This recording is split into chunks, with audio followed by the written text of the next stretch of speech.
Kisah Islamnya Bilal bin Rabah Al-Habsyi radhiyallahu anhu dan penderitaannya. Bilal Al-Habsyi radhiyallahu anhu adalah sahabat yang masyhur. Ia muazin tetap Masjid Nabawi. Pada mulanya, ia adalah seorang budak milik orang kafir. Kemudian ia memeluk Islam, yang menyebabkan ia banyak menerima berbagai siksaan. Umayyah bin Khalaf adalah seorang kafir yang sangat memusuhi Islam. Ia membaringkan Bilal di atas padang pasir yang sangat panas di terik matahari seraya meletakkan batu besar di dadanya, sehingga Bilal sulit bergerak sedikit pun. Katakan kepadanya, apakah kamu siap mati seperti ini atau tetap hidup dengan syarat kamu meninggalkan Islam? Bilal tetap berkata, Ahad, ahad. Pada malam hari, ia dirantai dan dicambuk terus-menerus sehingga badannya penuh luka. Dan pada esok harinya, dengan iuka itu ia dijemur kembali di padang pasir yang panas sehingga lukanya semakin parah.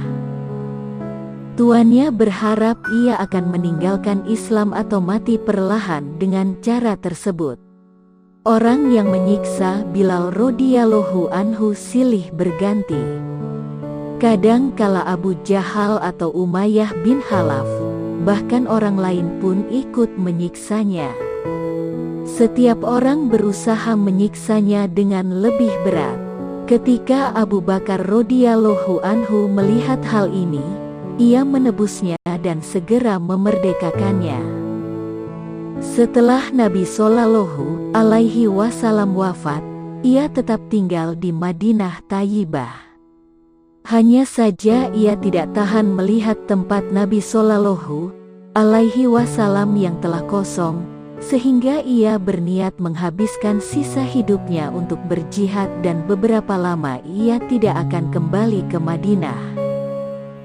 Suatu ketika ia bermimpi berjumpa dengan Rasulullah Shallallahu Alaihi Wasallam. Beliau bersabda, Wahai Bilal, betapa zalimnya kamu, sehingga kamu tidak menziarahiku. Begitu bangun dari mimpinya, ia segera pergi ke Madinah.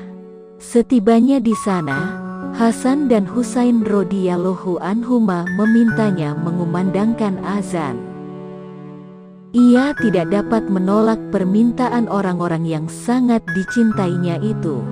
Ketika mulai azan, terdengarlah suara azan seperti pada masa hidup Rasulullah Shallallahu Alaihi Wasallam. Suara itu sangat menyentuh hati orang-orang yang mendengarnya sehingga para wanita keluar dari rumah-rumah mereka dengan meneteskan air mata. Ia tinggal beberapa hari di Madinah, lalu kembali ke Damsyik dan wafat pada tahun ke-20 Hijriyah. Faedah. Orang-orang Arab musyrik telah menjadikan berhala sebagai sesembahan mereka. Dan sebagai lawannya, Islam mengajarkan tauhid hanya kepada Allah Subhanahu wa Ta'ala.